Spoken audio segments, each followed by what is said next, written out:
This year has been one with a strong aroma of steroids, as the American car industry is starting to look like a bodybuilding competition.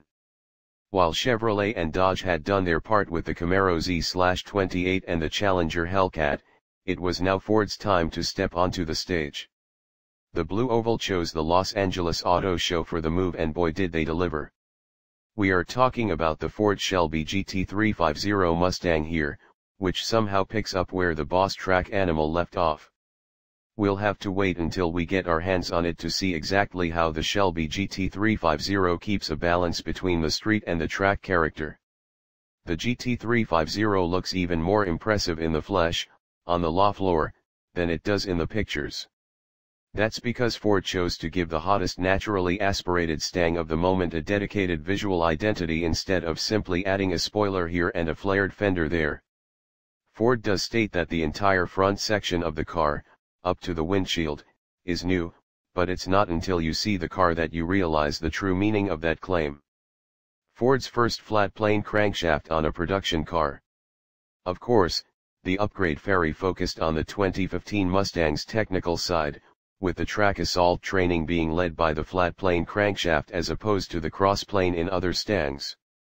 For those unfamiliar with the matter, we've attached a scheme showing the different layouts of the two.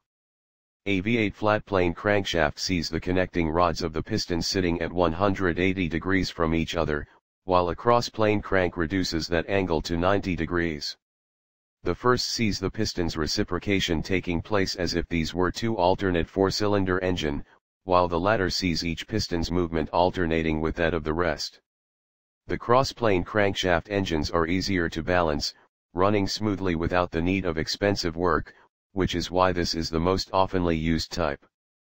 Nonetheless, flat-plane crank V8 engines allow for a higher redline and have the potential for superior output, so you'll see these used on supercars and race cars.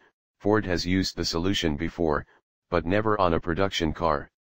Of course, they also bring an badass oral experience, and the Shelby GT350 will be no exception, as the clip below shows.